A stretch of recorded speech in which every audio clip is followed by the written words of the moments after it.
Hello doctors and welcome to nervous system 18, जिसमें हम पढ़ेंगे टेलेंसेफ्रॉन, जो कि सबसे most important part of the brain है। ठीक है। और टेलेंसेफ्रॉन के अंदर में हम पढ़ेंगे सेरेब्रम, सेरेब्रल हेमिस्फीयर्स के बारे में और बेसल गैंग्लिया के बारे में, जो कि बेसल गैंग्लिया एक्चुअली में नहीं होता है, उसको बेसल न्यूक्लियस कहते हैं because it's a part of CNS system, it's not a part of A PNS system.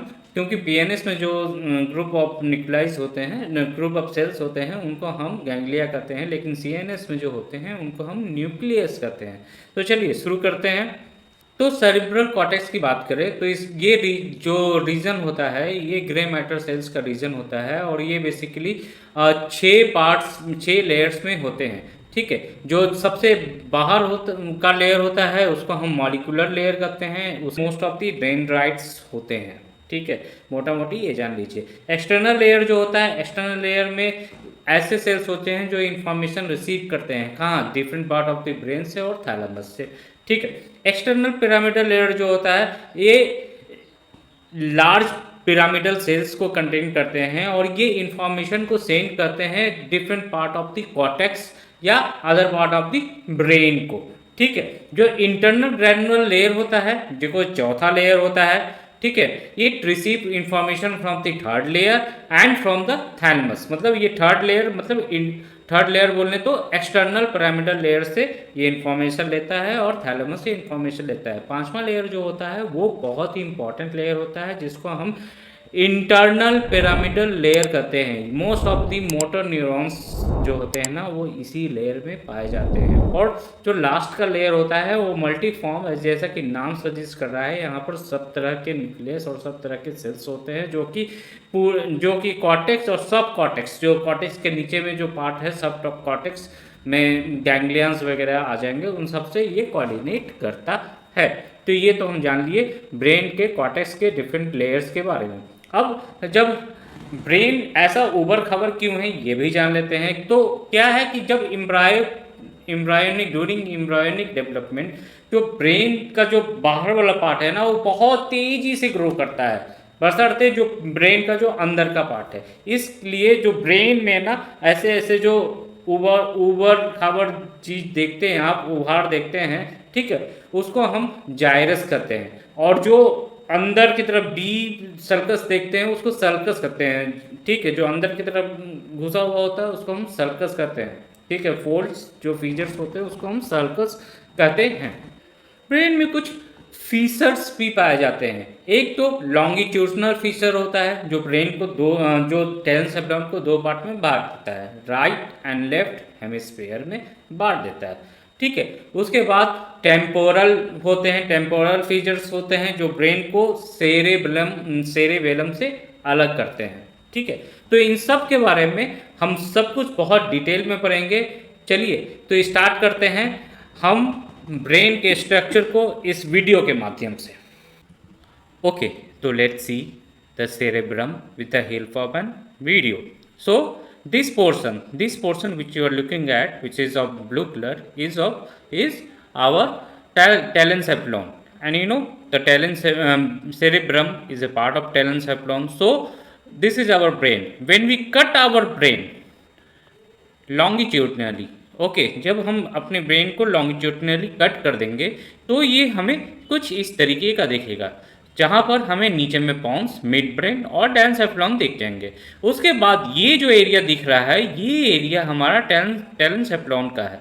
और जैसे ही इस एरिया को आगे की तरफ बढ़ाएंगे हम दो पार्ट में पा सकते हैं, पैलियम एंड सब पैलियम। पैलियम में आएगा हमारा cerebral cortex and white substances of brain, and सब पैलियम में आएगा हमारा बेसल गैंग्लिया। सेरेब्रल कॉर्टेक्स है, उसकी थिकनेस कितनी होती है? तो उसकी थिकनेस होती है 1.5 to 5 mm। अब इसकी थिकनेस डिपेंड करती है कि ब्रेन का जो वो एरिया है वो किस काम में आ रहा है, क्या वो सेंसरी एरिया है या मोटर एरिया है या एसोसिएशन एरिया है। तो जहाँ पर मोटर एरिया रहेंगे वहाँ पर थिकनेस ज़्यादा रहेगी, जहाँ सेंसरी एरिया रहेगा वहाँ थिकनेस थोड़ी कम होती है। ठीक है।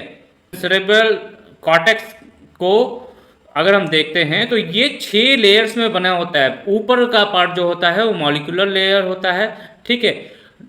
फिर external granular layer, external pyramidal layer, internal granular layer, internal pyramidal layer and multiform layers होते हैं। तो मोटर सेंसरी वाला जो न्यूरॉन्स होता है वो सबसे ज़्यादा इस एरिया में पाया जाता है, जिसको हम एक्सटर्नल पिरामिडल लेयर कहते हैं, और एक्सटर्नल ग्रैनुलर लेयर में सेंसरी के न्यूरॉन्स सबसे ज़्यादा यहाँ पाए जाते हैं। तो जबकि मोटर की न्यूरॉन सबसे ज़्यादा कहाँ पाएंगे, वो इंटरनल पिरामिडल लेयर्स के एरिया में सबसे ज़्यादा मोटर के न्यूरॉन्स पाए जाते हैं।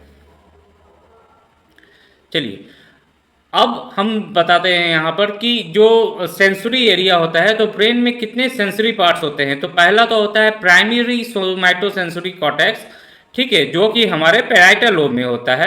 उसके बाद है प्राइमरी ऑडिटरी कॉर्टेक्स, जो कि हमारे टेम्पोरल लोब में मिलेगा। और उसके बाद जो लास्ट वाला होता है प्राइमरी विजुअल कॉर्टेक्स, जो कि हमारे ऑक्सीपिटल लोब में मिलता है। अभी लोब्स के बारे में हम आगे, तो अगर हम पीछे की तरफ से देखें, ठीक है, ऊपर की तरफ से देखें, तो ये ब्रेन में ना तीन तरह के सरफेसेस दिखाई देते हैं हमारा। एक सरफेस, तो सबसे पहला सरफेस जो है वो ये सरफेस है जिसको हम देख रहे हैं, जिसको हम सुप्रालैटरल सरफेस कहते हैं। दूसरा सरफेस कहाँ होता है, ये देखिए, ये जो बीच में है ना, बीच में, जैसे ये है, ये है। अब इन दोनों के बीच में ये वाला जो लेयर है ना, ये वाला लेयर, ये है मीडियल सरफेस, ठीक है। तो ऐसे ग्रुप में जो एरिया है उसको हम मीडियल सरफेस कहते हैं।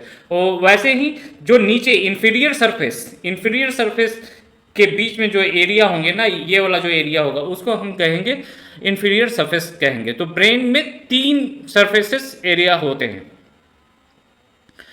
और ब्रेन को डिवाइड अगर हम करते हैं तो लॉन्गिट्यूशनल फीचर जो है बीच वाले को डिवाइड कर देता है, और इधर से आता है इसको ट्रांसवर्स फीचर कहते हैं, ठीक है। अब ब्रेन, ये इसमें तो मीनिंजेस वगैरह के बारे में है, ठीक है। अब ब्रेन को अगर हम डिवाइड करते हैं, है ना, ब्रेन को अगर हम काटते हैं, किस पोर्शन से, यहाँ इस पोर्शन से अगर हम ब्रेन को काटते हैं तो यहाँ हमें एक दिखता है फ्लक्स सेरिबरी। अब फ्लक्स सेरिबरी इसको क्यों कहते हैं, देखिए फ्लक्स का मतलब होता है हंसिया, ठीक है। तो और ये देखिए, ये हंसिए के जैसा स्ट्रक्चर है, इसलिए इसको फ्लक्स सेरिबरी कहते हैं। अब ब्रेन को हम और थोड़ी सी अंदर जाके यहाँ से इस पोर्शन से काट के देखते हैं। तो इस पोर्शन से जब हम काट के देखेंगे तो ब्रेन, तो हमें मिलेगा टेंटोरियम सेरिब्री। अब टेंटोरियम सेरिब्री का क्या मतलब है, टेंटोरियम का मतलब टेंट लाइक स्ट्रक्चर होता है। तो ये टेंट लाइक स्ट्रक्चर इस तरीके से होता है जो कि सेरेब्रम और सेरेबेलम को अलग कर देता है, ठीक है। तो यहाँ पे आपको सेरेबेलम दिख रहा है और यहाँ पर आपको सेरेब्रम दिख रहा है, और बीच में जो स्ट्रक्चर दिख रहा है उसको टेंटोरियम सेरिब्री कहेंगे।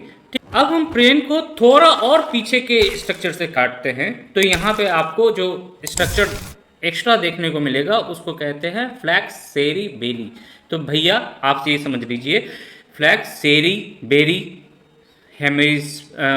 सेरेब्रल हेमिस्फीयर को अलग किया, ठीक है। फ्लैक्स सेरिबेली जो है वो सेरेबेलम के जो दो हेमिस्फीयर है उसको अलग कर देता है, ठीक। चलिए अब जाके हम देखते हैं ब्रेन के डिफरेंट लोब्स के बारे में। तो ब्रेन के अंदर में कितने लोब होते हैं, ब्रेन के अंदर में होते हैं 5 लोब, ठीक है। सबसे आगे वाले लोब को, जो ये वाला पोर्शन है हमारा, इसको हम कहते हैं फ्रंटल लोब, ठीक है। ये वाला पोर्शन, जो ऊपर वाला पोर्शन है, इसको हम कहते हैं पैराइटल लोब, ठीक है। और ये वाला पोर्शन जहां हमारा कान है, ये कान की ये स्ट्रक्चर वाला एरिया, ये वाला एरिया, इसको हम कहते हैं टेम्पोरल लोब, ठीक है। और ये पीछे वाला एरिया, जो पीछे वाला एरिया है, ठीक है, इसको हम कहते हैं ऑक्सीपिटल लोब। और ये वैसे ही ये यहाँ पर ये लैटरल सर्कस है जो कि टेम्पोरल लोब को पैराइटल और फ्रंटल और पैराइटल से अलग करता है। यहाँ पर एक सर्कस है जो कि लैटरल सर्कस कहते हैं। तो इस लैटरल सर्कस को थोड़ा सा अगर हम हटाएंगे तो इस ब्रेन के अंदर, इस टेम्पोरल और पैराइटल के, टेम्पोरल, फ्रंटल और पैराइटल के अंदर मिलेगा एक स्ट्रक्चर, एक और लोब मिलता है जिसको हम कहते हैं इंसुलर लोब कहते हैं उसको, ठीक है। अब ये देखिए, ये लैटरल सर्कस है, ये क्या करता है, ये फ्रंटल और पैराइटल से टेम्पोरल को अलग करता है। ये है सेंट्रल सर्कस जो कि फ्रंटल और पैराइटल को एक दूसरे से अलग करता है, ठीक है। वहीं पर ये है पैराइटो ऑक्सीपिटल सर्कस जो कि पैराइटल लोब को ऑक्सीपिटल लोब से अलग करता है। चलिए अब हम बात करते हैं प्री सेंट्रल सर्कस की। तो प्री सेंट्रल सर्कस से पहले ये जान लीजिए कि ये जो सर्कस है, ये दो कलर में जो अंतर आ रहा है, ये बीच में जो है वो सेंट्रल सर्कस है। अब सेंट्रल सर्कस के जो आगे होगा उसको प्री सेंट्रल सर्कस कहेंगे, और सेंट्रल सर्कस के जो पीछे होगा उसको पोस्ट सेंट्रल सर्कस कहेंगे। अब याद रखिए, इसको याद रखने के लिए एक बात याद रखिए, जो सेंट्रल के पहले आएगा, जो पहले आ गया, जो कि प्री सेंट्रल सर्कस है, ये है हमारा प्राइमरी मोटर एरिया। ठीक है, प्राइमरी मोटर कॉर्टेक्स भी कहेंगे इसमें। यहाँ पर हमारे ये वॉलेंट्रीली जो हमारे मोटर मूवमेंट्स होते हैं ना, इसको कंट्रोल करता है कौन? ये प्री सेंट्रल सर्कस। ठीक है,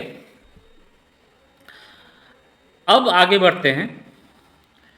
तो ये जो फ्रंटल लोब है, इसमें एक सर्कस और पाया जाता है, दो सर्कस और पाए जाते हैं। ठीक है, तो एक को कहते हैं सुपीरियर फ्रंटल सर्कस और दूसरे को कहते हैं इंफीरियर फ्रंटल सर्कस।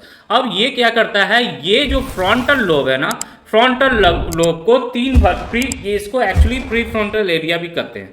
ठीक है, तो इसको ये तीन पार्ट में डिवाइड कर देता है, superior pre frontal area, medial pre frontal area and the inferior pre frontal area, इसमें ये डिवाइड कर देता है। ठीक है, अब प्राइमरी मोटर कॉर्टेक्स जो कि हमारे मोटर न्यूरॉन्स के लिए रिस्पॉन्सिबल है, इसमें अगर हम इसको ऐसे काट दें तो एक तरह का मोटर होमनकुलस दिखेगा। ये टर्म याद कर लीजिएगा, मोटर होमनकुलस। होमनकुलस ये इसलिए करते हैं क्योंकि ये ह्यूमन के एक स्ट्रक्चर को दिखाता है। ठीक है, जैसे यहाँ मोटर होमनकुलस यहाँ दिखता है, वैसे सोमैटोसेंसरी एरिया में हमारा सेंसरी होमनकुलस भी दिखता है। तो यहाँ पर आप जैसे कि देख रहे हैं कि हमने आपको बताया था कि जो एरिया है यहाँ पर ये फूट बना हुआ है, ये हैंड बना हुआ है, और ये डिफरेंट फिंगर्स बने हैं, ये हमारा फेस है, हमारा टंग है, और ये ट्रंक एरिया है। तो जितना एरिया ये कवर कर रहा है, उसका मतलब ये है कि हमारे मोटर न्यूरॉन्स जो है ना, उतने ही ज़्यादा मोटर न्यूरॉन्स हमारे इन सब एरिया में है, बशर्ते कि हमारे फेस और टंग में। तो मोटर न्यूरॉन जहाँ पर जितना ज़्यादा उसका मात्रा होगा, वो ब्रेन के उतने ही मोटर एरिया को कवर करता है। आगे बात करेंगे, ये प्री सेंट्रल जायरस के बारे में हमने बात कर लिया। अब चलिए हम पोस्ट सेंट्रल जायरस में चलते हैं। तो पोस्ट सेंट्रल जायरस में जो सबसे पहला सर्कस दिखेगा आपको जिसको पोस्ट सेंट्रल जायरस कहेंगे। ठीक है, तो पोस्ट सेंट्रल जायरस है, ये हमारा सोमैटोसेंसरी एरिया है, जहाँ पर हमारे सारे सोमैटिक सेंसेशन पहुँचते हैं। ये फिर जाकर यहाँ पर ये प्राइमरी सोमैटोसेंसरी एरिया हो जाएगा, और यहाँ पर सेकेंडरी सोमैटोसेंसरी एरिया हो जाएगा। ये एसोसिएशन एरिया होते हैं बेसिकली। ठीक है, सोमैटिक सेंसेशन के ये एसोसिएशन एरिया होते हैं। वैसे ही यहाँ पर ये मोटर प्राइमरी एरिया है। मोटर प्राइमरी एरिया की यहाँ पर जो एरिया होगा वो होगा association area, motor association area. ये जितने भी लोब हैं हमारे ब्रेन में, जितने भी लोब है, अगर वहाँ पर प्राइमरी कॉर्टेक्स एरिया है, ठीक है, तो उसका एक एसोसिएशन एरिया होगा ही होगा। ये याद रख लीजिएगा, एकदम कॉमन फैक्ट है, ब्रेन समझने में बहुत इजी हो जाएगा। ठीक है, तो जैसा कि मैंने बताया था, वो मोटर होमनकुलस था, यहाँ पर सेंसरी होमनकुलस भी देखने को मिलता है। सेंसरी में भी वही बात है, जिस बात से ज़्यादा सेंसेशन आता है वहाँ पर वो ब्रेन का ज़्यादा एरिया कवर करता है। अब देखिए हमारी उंगलियां जो है ना, उंगलियां, यहाँ पर क्या होता है, फाइन ट्यूनिंग करते हैं हम। तो यहाँ पर हमें बहुत सारे मोटर न्यूरॉन्स का कंट्रोल चाहिए, क्योंकि हमें एक फाइन ट्यूनिंग करनी होती है। इसलिए यहाँ का एरिया जो ये ब्रेन का बहुत बड़ा एरिया कवर करता है। इंस्टेड ऑफ हमारे टंग को कितना काम है, सिर्फ टेस्ट ही तो लेना है, तो इसमें ज़्यादा एरिया ऑक्युपाइड होता नहीं टंग में। इसलिए हमारे हाथ में बहुत ज़्यादा मोटर एरिया भी होते हैं और सेंसरी एरिया भी होते हैं। हम बात करते हैं टेम्पोरल लोब की। तो टेम्पोरल लोब की अगर हम बात करें, तो टेम्पोरल लोब में बात करने से पहले एक एरिया में और आपको दिखा दूँ। ये एरिया जो देख रहे हैं ना, ये एरिया जो फ्रंटल लोब में होता है, इसको हम कहते हैं ब्रोका एरिया। ब्रोका एरिया क्या है, हमारे स्पीच के लिए, कोऑर्डिनेटेड स्पीच के लिए रिस्पॉन्सिबल होता है। हम जो भी बोल रहे हैं, एक कोऑर्डिनेटेड और ग्रामेटिकली करेक्ट जो बात बोल रहे हैं, ये इसलिए बोल रहे हैं कि ये ब्रोका एरिया हमारा सही सलामत है। ब्रोका एरिया क्या करता है, हमारे लैरिंग्स, फैरिंग्स, टंग, इन सब के मसल्स को, फेशियल नर्व्स को कंट्रोल करता है, जिससे कि हम वही बोलते हैं जो हम बोलना चाहते हैं। तो ये ब्रोका एरिया का काम है। ब्रोका एरिया एनसीईआरटी के बुक में भी है और ये क्वेश्चन एग्जाम्स में आते भी हैं। ठीक है, अब टेम्पोरल एरिया की बात करें तो टेम्पोरल एरिया में भी जो है सुपीरियर टेम्पोरल सर्कस और इंफीरियर टेम्पोरल सर्कस मिलते हैं। ये ऊपर वाला पार्ट जो है ये है प्राइमरी ऑडिटरी कॉर्टेक्स, जहाँ पर हमारे को क्या मिलता है, सेंसेशन मिलता है ईयर से सेंसेशन मिलता है और सुनाई देता है, और ये जाता है ये पॉन्स में ट्रेपेजॉइड बॉडी से जाकर इधर इधर अपने प्राइमरी टेम्पोरल कॉर्टेक्स में या इसको प्राइमरी ऑडिटरी कॉर्टेक्स में जाके अपनी इंफॉर्मेशन को पहुंचाता है। ठीक है, इस एरिया में एक और एरिया होता है जिसको वर्निकीस एरिया कहते हैं। तो वर्निकीस एरिया में क्या है, ये हमारा वर्निकीस एरिया जो हमारा रिसेप्टिव एरिया होता है कि जो भी हम कंप्रिहेंशन करते हैं, जो भी हम चीज़ों को सुनते हैं और समझते हैं, ये सब एरिया कहाँ पर, कौन सा एरिया इसको कोऑर्डिनेट करता है, इसको वर्निकीस एरिया कहते हैं। जिसका वर्निकीस खराब हो जाता है उसको वर्निकीस एफेजिया नाम की एक बीमारी हो जाती है। वर्निकीस एफेजिया में वो आदमी कंप्रीहेंड ही नहीं कर पाता है, किसी भी चीज़ को समझ ही नहीं पाता है। उसके बोलने की शक्ति तो सही रहती है लेकिन वो कंप्रीहेंड ही नहीं कर पाएगा। अब जो चूंकि वो कंप्रीहेंड ही नहीं कर पा रहा है, किसी भी चीज़ को समझ ही नहीं पा रहा है, तो वो कुछ भी बोलेगा। जैसे कि वो कह रहा है कि मुझे घर जाना है, तो वो कंप्रीहेंड तो कर नहीं पा रहा है लेकिन उसकी जो ब्रोका एरिया है वो सही है, तो ऐसा बोलेगा आज स्विमिंग पूल में आम खा के, उसको ऐसे करके वो बोलेगा। मतलब कि वो वर्ड्स लाद होगा, उसको समझ ही नहीं आएगा, उसको खुद को नहीं समझ आएगा वो बोल क्या रहा है, क्योंकि उसकी कॉम्प्रहेंशन पावर रहती ही नहीं है। ठीक है, तो ये हो गया हमारा प्राइमरी ऑडिटरी कॉर्टेक्स। और ये वाला जो एरिया है ये इसको हम कहते हैं ऑडिटरी एसोसिएशन एरिया, जहाँ पर कि एसोसिएशन होता है, एनालिसिस होता है, जो भी हम सुन रहे हैं उन सब चीज़ों का एसोसिएशन होता है। ठीक है, अब आगे की ओर चलते हैं। तो आगे की ओर चलने से पहले ऑक्सीपिटल लोब में पहुंचने से पहले मैं आपको पैराइटल लोब में एक दो चीज़ें और दिखा देता हूं। तो पैराइटल लोब में ये तो हमारा हो गया प्राइमरी सोमैटोसेंसरी एरिया। ठीक है, अब ये हो गया हमारा सोमैटोसेंसरी एसोसिएशन एरिया। अब सोमैटोसेंसरी एसोसिएशन एरिया में ना ऐसा नहीं है कि सिर्फ सोमैटो सेंसरी न्यूरॉन्स ही होते हैं। यहाँ पर लगभग 15 से 20% यहाँ पर मोटर न्यूरॉन्स भी होते हैं, जो कि हमारी मोटर एक्टिविटीज़ को भी कंट्रोल करते हैं। और ये एसोसिएशन एरिया जो है ना, ये एसोसिएशन एरिया थोड़ा इंपॉर्टेंट इसलिए है क्योंकि यहाँ पर ये देखिए कुछ न्यूरॉन्स ये रिसीव करेगा कहाँ से, ये सोमैटोसेंसरी से रिसीव कर रहा है। कुछ न्यूरॉन्स ये रिसीव करते हैं ऑडिटरी एरिया से, ठीक है, जो कि टेम्पोरल एरिया से रिसीव करते हैं। और कुछ न्यूरॉन्स जो है ये रिसीव करते हैं वर्निकीस एरिया, ऑक्सीपिटल एरिया से भी। तो ये जो एसोसिएशन एरिया है ना, ये सभी जगह से न्यूरॉन्स को गेन करते हैं। तो ये एक बहुत बड़ा एनालाइजिंग सेंटर है हमारे ब्रेन का। ठीक है, ये एनालिसिस में ये बहुत हद तक ये वाला जो पोर्शन है ना ये काम आता है, क्योंकि ये सब जगह से न्यूरॉन्स को एक्सेप्ट करते हैं। इनफैक्ट ये हमारे लिम्बिक सिस्टम से भी न्यूरॉन्स को एक्सेप्ट करते हैं। तो यहाँ ये एक major control area of the brain हो जाता है। अब चलिए हम ऑक्सीपिटल की बात करते हैं। तो ये वाला पोर्शन जो है ना, ये वाला पोर्शन ये है हमारा ऑक्सीपिटल एरिया। ठीक है, अब ऑक्सीपिटल एरिया को इधर से ज़्यादा दिख नहीं पाएगा, इसको पलट देते हैं। तो इसको पलट दिया। अब पलट देने के बाद अब यहाँ से हम सेरेबेलम को गायब कर देते हैं। सेरेबेलम को गायब कर दिया तो ये वाला एरिया जो है ना, ये वाला एरिया ये है हमारा प्राइमरी विजुअल कॉर्टेक्स, जहाँ पर हमारे जो है ना हमारे आईज से सारी इंफॉर्मेशन आएंगे और यहाँ प्राइमरी विजुअल कॉर्टेक्स में आते हैं। और ये है हमारा विजुअल एसोसिएशन एरिया, जहाँ पर ये जाकर एनालाइज होंगे। ठीक है, अब इसी एरिया ये प्राइमरी विजुअल कॉर्टेक्स के नीचे में होता है पैरा हिप्पोकैम्पल एरिया, जो कि हिप्पोकैम्पस के नीचे होता है। और ये है हिप्पोकैम्पस और ये है हिप्पोकैम्पस डेंटे जाइरस। ठीक है, जो कि हमारे इमोशनल सेंटर्स होते हैं। ठीक है, ये जो हम किसी भी चीज़ को देखकर पहचान लेते हैं वो किस एरिया के कारण होता है, वो होता है हमारा पैरा हिप्पोकैम्पस जाइरस के कारण, क्योंकि ये हमारे मेमोरी के लिए भी रेस्पॉन्सिबल होते हैं। ठीक है, तो ये एरिया एक दूसरे से कनेक्टेड रहते हैं। ये टेम्पोरल, ये वाला एरिया जो है ये ऑक्सीपिटल और टेम्पोरल और लिम्बिक सिस्टम तीनों से ये कनेक्टेड रहता है, इसलिए मेमोरी के लिए ये बहुत ही इंपॉर्टेंट एरिया होता है। चलिए अब हम ब्रेन को ना इस तरफ से ऐसे प्रोजेक्ट करके देखते हैं सामने से। ठीक है, अंदर की तरफ से। तो अंदर की तरफ से जब हम देखेंगे, जो ये हमारे नाक होते हैं ना, तो ये हमारे नाक जो भी हम सुनते हैं ना, तो ये ऑल्फैक्टरी नर्व जो होते हैं ना, ये अंदर की तरफ यहीं पर जस्ट इसके हमारे पैलेट के ऊपर में ही स्थित होता है। ये है हमारा ऑल्फैक्टरी नर्व। ठीक है, और आगे में ऑल्फैक्टरी बल्ब है। ठीक है, तो ऑल्फैक्टरी नर्व जो है यहाँ पर होते हैं। ये ऑल्फैक्टरी नर्व जो है ना, हमारे इस इधर से अगर देखेंगे तो फ्रंटल लोब को दो भाग में डिवाइड कर देते हैं। ठीक है, एक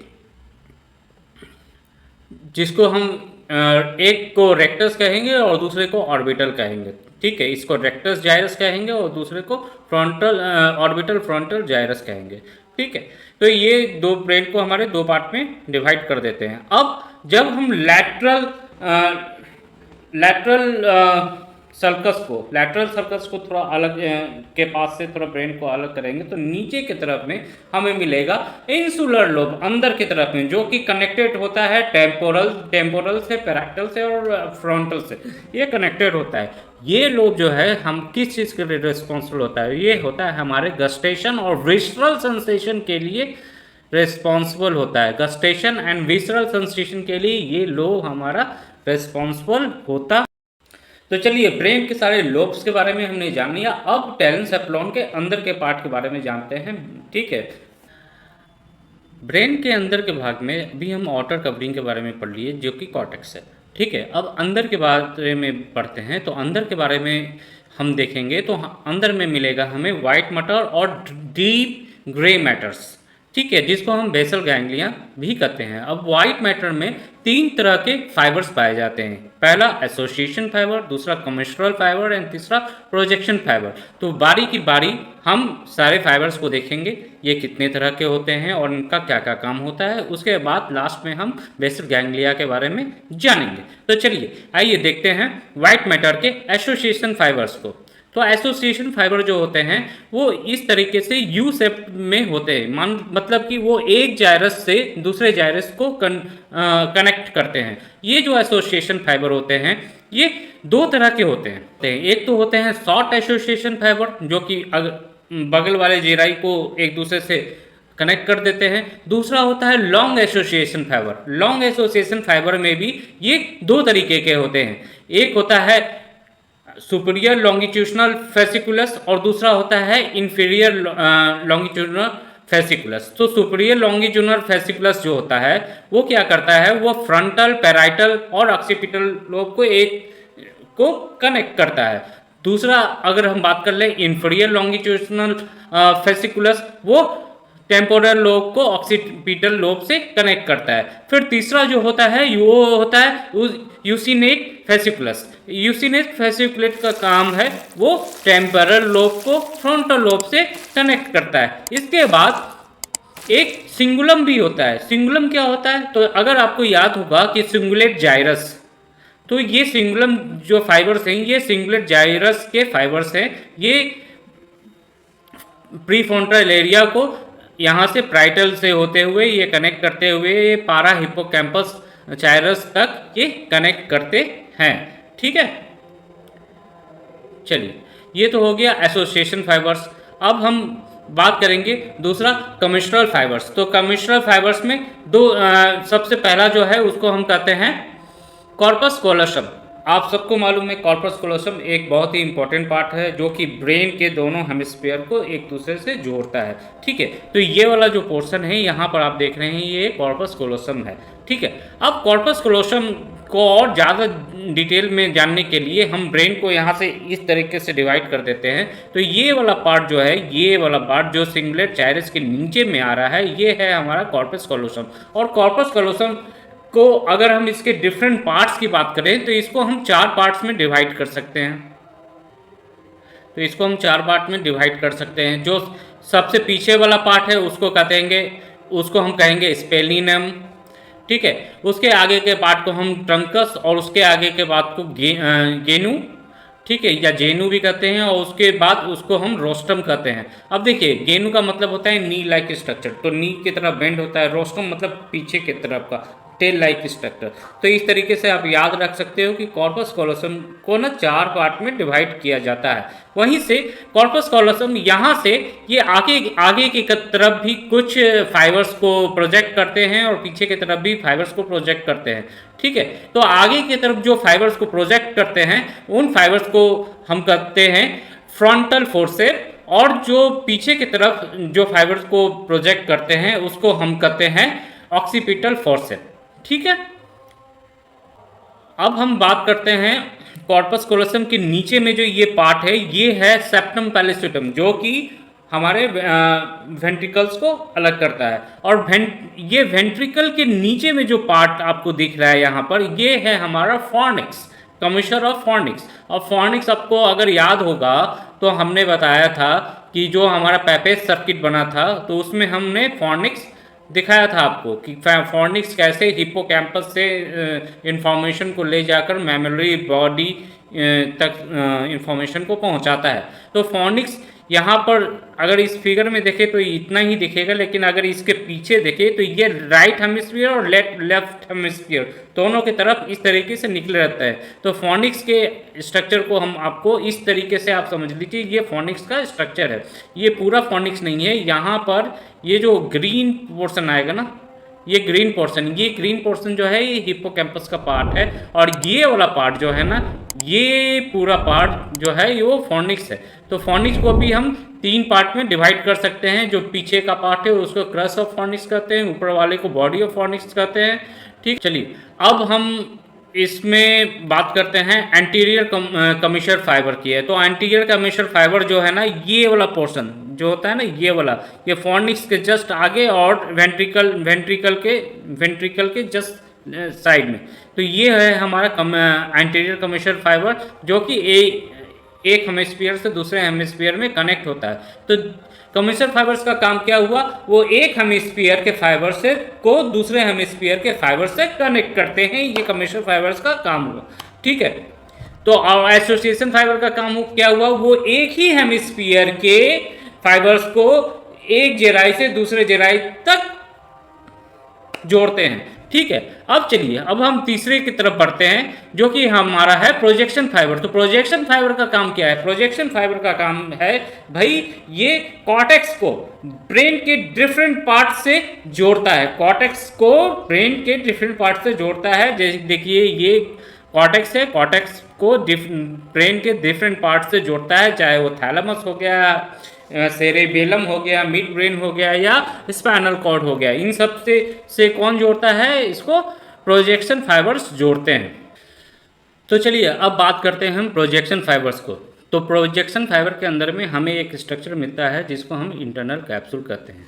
तो इंटरनल कैप्सूल एक स्ट्रक्चर होता है जो कि हमारे ब्रेन में ना यहाँ से ऐसे तक, यहाँ तक, आगे से पीछे तक बना हुआ होता है, और यही इंटरनल कैप्सूल होता है जिसके थ्रू जो यहाँ कॉर्टेक्स है ना, कॉर्टेक्स का सारा इंफॉर्मेशन, या चाहे वो सेंसरी हो या मोटर इंफॉर्मेशन हो, वो नीचे की तरफ midbrain, thalamus, cerebellum, spinal cord, सब वहीं से वो निकलता है, या वहीं से उसी के थ्रू वो ऊपर की तरफ आता है, ठीक है।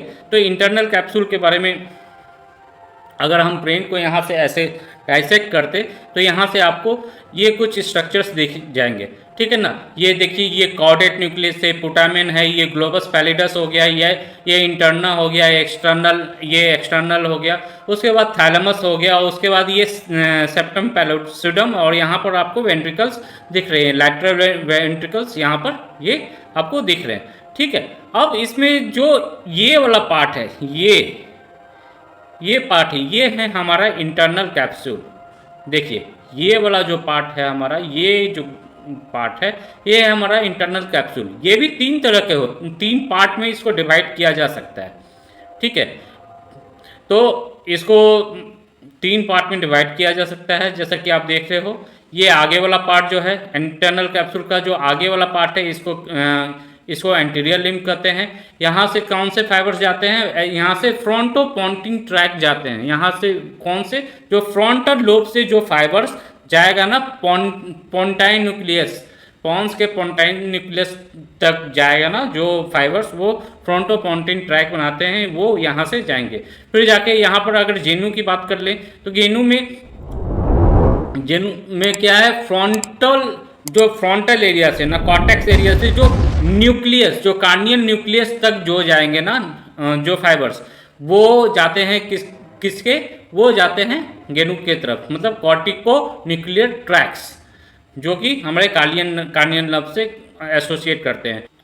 अब बात करते हैं पोस्टीरियर लिम्ब की। तो पोस्टीरियर लिम्ब के जो ट्रैक्स हैं वो कहाँ से आते हैं, वो आते हैं टेम्पोरल रीजन से, जो कि बनाते हैं टेम्पोरो पोंटाइन ट्रैक, ठीक है। पैराइटल रीजन से जो बनाते हैं parieto pontine tract, and occipital region से जो बनाते हैं ऑक्सीपिटो पोंटाइन ट्रैक। तो यहाँ से होता क्या है कि ये आए ट्रैक्स, यहाँ से इस रीजन से आए, कॉर्टेक्स के इस रीजन से आए, यहाँ पर आए, कहाँ आए, पोस्टीरियर लिम्ब में है। और इसके बाद ये जाएंगे कहाँ पर, ये जाएंगे पोंटाइन न्यूक्लियाई में, ठीक है, पोंटाइन न्यूक्लियाई में जाएंगे।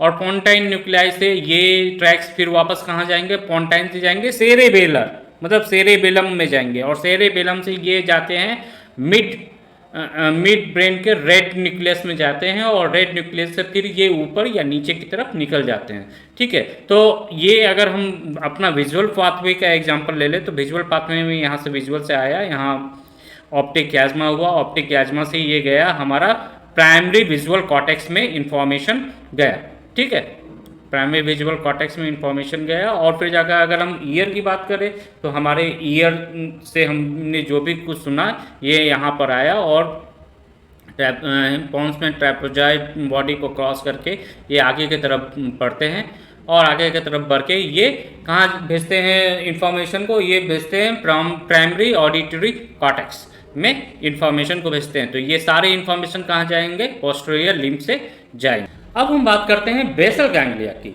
जो कि डीप न्यूक्लियाइज होते हैं कहाँ पर, टैलन सेफ्लॉन में। तो अगर हम बेसल गैंग्लिया की बात करें तो ये इनकी टीम किन किन चीज़ों से बनी होती है, तो ये समझ लीजिए। ये बने होते हैं कॉर्डेट, पहला तो है कॉर्डेट न्यूक्लियस, दूसरा है पुटामेन, ये वाला रीजन जो है ये है पुटामेन, ठीक है। तीसरा है ग्लोबस पैलिडस, ये दो होते हैं, एक एक्सटर्ना एक इंटरना, तो ये इंटरना ये एक्सटर्ना, ठीक है। फिर यहाँ पर जो ग्लोबस पैलिडस है ना, उसी के लैटरल साइड में क्लोस्ट्रम होता है, ये ग्रे सेल न्यूक्लियाइज होते हैं जो कि पूरे पुटामेन को घेरे हुए रहते हैं। तो ये है क्लोस्ट्रम, इनका काम क्या होता है, ये एसोसिएशन बनाते हैं किससे, ये इंसुलर लोब से एसोसिएशन बनाते हैं, इंसुलर और पैराइटल लोब के साथ एसोसिएशन बनाते हैं। फिर जाकर जो थैलेमस में जो था ventral anterior nuclei and ventral lateral nuclei जो होते हैं, ये भी पार्ट होते हैं किसके, बेसल गैंग्लिया के, ठीक है।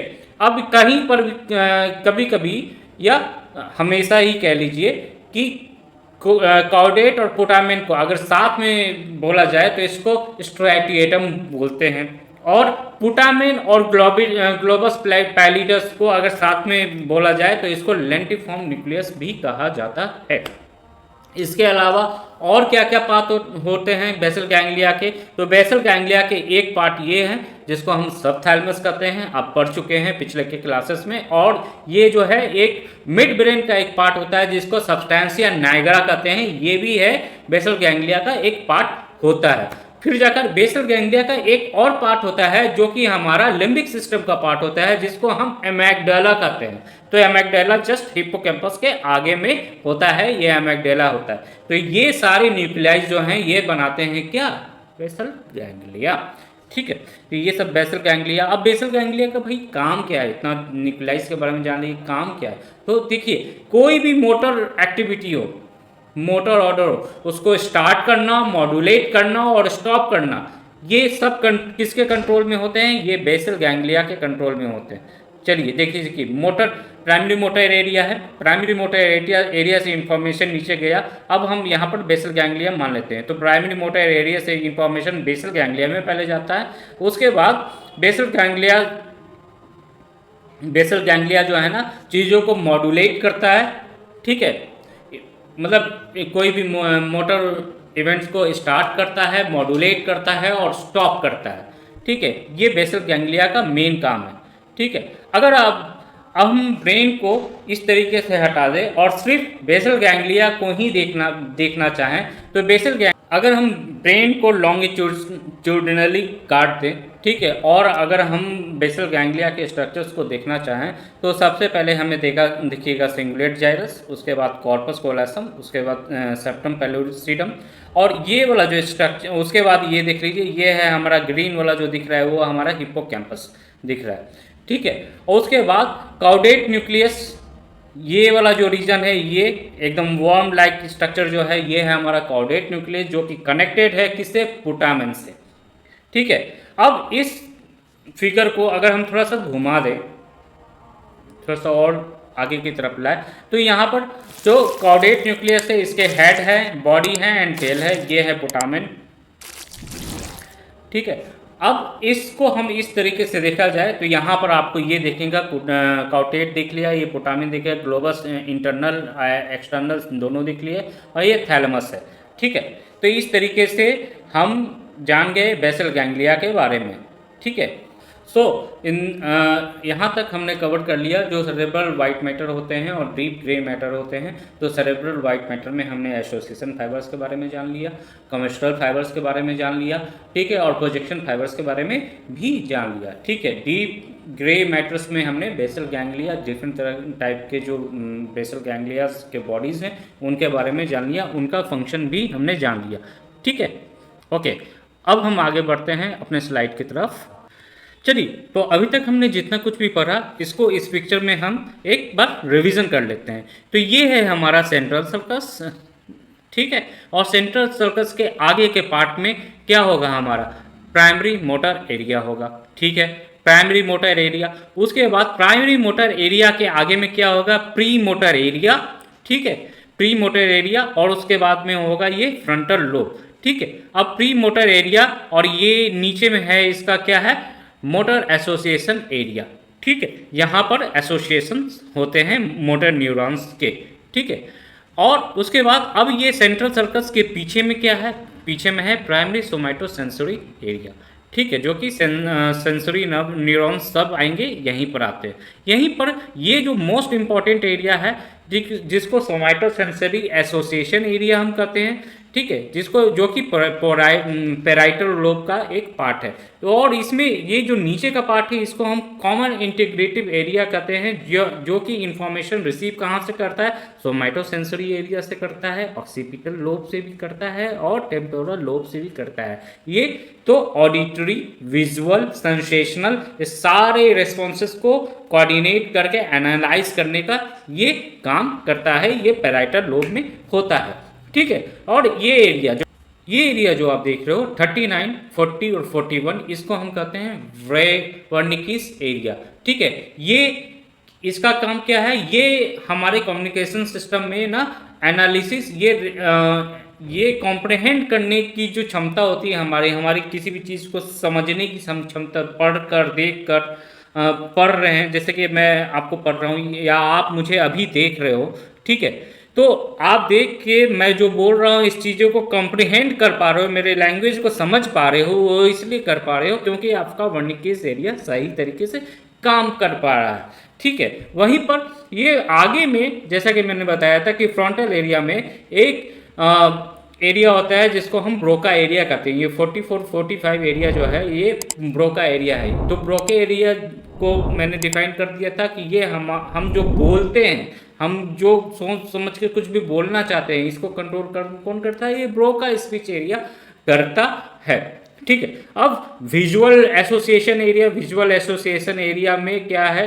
पहले तो जान लीजिए विजुअल प्राइमरी एरिया, तो जो कि सबसे इधर अंतिम में होता है ऑक्सीपिटल लोब में, ठीक है। तो हमारे जो भी विजुअल सेंसेशन हम आंखों से देख रहे हैं वो सीधे जाता है विजुअल प्राइमरी विजुअल एरिया में। उसके बाद में visual association area. Visual association area में एक एरिया होता है जहाँ पर कि हमारे विजुअल जो भी कुछ हमने देखा उसको समझने की पावर जो है, मेमोरी से कनेक्शन वगैरह, एनालिसिस वगैरह, वो विजुअल एसोसिएशन एरिया में होता है। सेम ऑडिटरी का भी सेम ही, ऑडिटरी एसोसिएशन एरिया में हम जो भी कुछ सुनते हैं उसको एनालाइज करने के एरिया क्या है, ऑडिटरी एसोसिएशन एरिया। और जो भी सेंसेशन ऑडिटरी जो हमारे ईयर्स से पहुंचता है वो कहाँ पहुंचता है, प्राइमरी ऑडिटरी एरिया में पहुंचता है।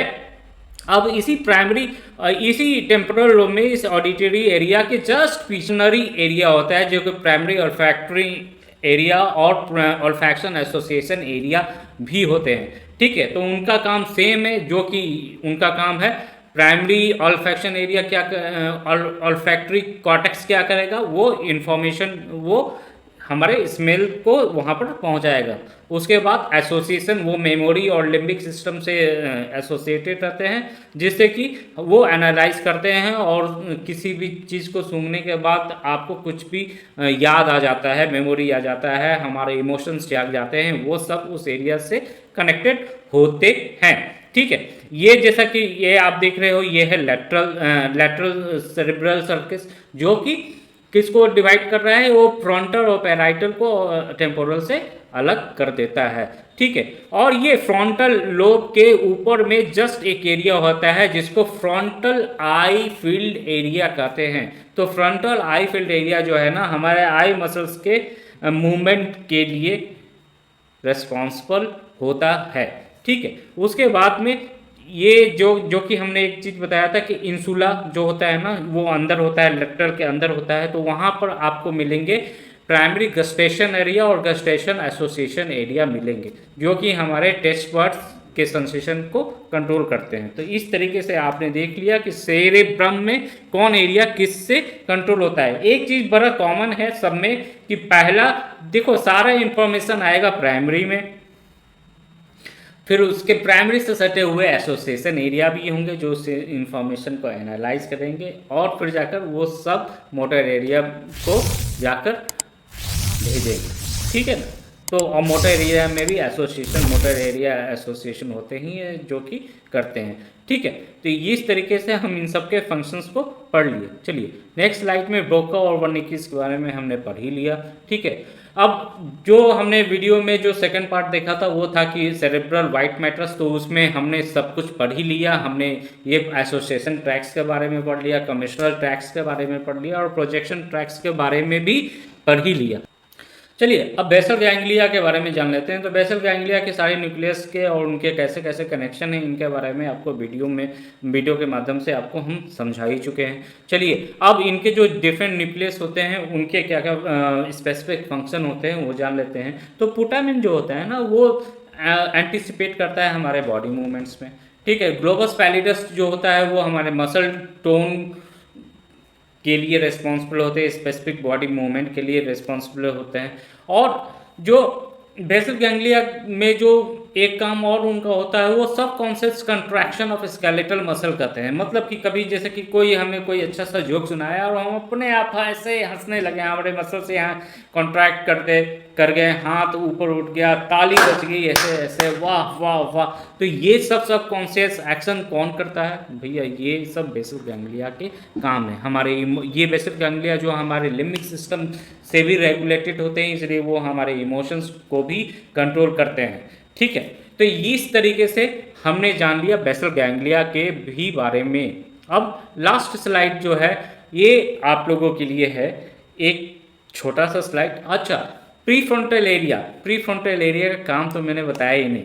देखिए इस दुनिया में आप जब भी उठते हैं और अपने भगवान से, खुदा से और जीसस क्राइस्ट से जो भी मांगते हो तो यही मांगते हो, भगवान मुझे ना इतना तेज बना दो, इतना तेज बना दो, मेरा मतलब कि हम एकदम सुपरमैन बन जाए, हम न्यूटन से भी आगे हो जाए, आइंस्टीन से भी आगे हो जाए।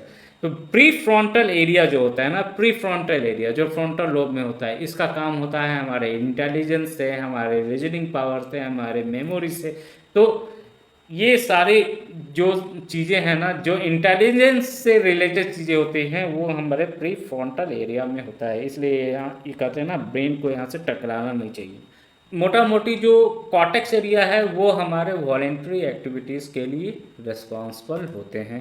प्री फ्रंटल एरिया जो होता है हमारे कंसंट्रेशन के लिए, मोटर प्लानिंग के लिए, प्रॉब्लम सॉल्विंग के लिए, रीजनिंग के लिए रिस्पॉन्सिबल होता है। फ्रंटल आई फील्ड जो होते हैं आई के मूवमेंट्स के लिए होते हैं। ऑडिटरी एरिया सुनने के लिए होता है, ठीक है ना। Motor speech area, Broca area जो होता है वो बोलने के लिए होता है। वर्निकीस एरिया वो जो भी कोई बोल रहा है उसको समझने के लिए होता है, ठीक है। और उसके बाद ऑक्सीपिटल एरिया जो होता है, ऑक्सीपिटल एरिया में हम विजनरी सेंसेशंस को कंट्रोल करते हैं, ठीक है। और पैराइटल लोब में हम एक एरिया होता है जिसको जनरल इंपरेटिव एरिया भी कह सकते हैं। वो एरिया जो होता है ना, सारे लोब से कंट्रोल, सारे लोब से कोऑर्डिनेट करके एक एनालिसिस करने में सहायक होता है। तो इस तरीके से हमने सेरेब्रम के बारे में जान लिया है, ठीक है। अब नेक्स्ट वीडियो में हम बात करेंगे लिम्बिक सिस्टम की। बाय।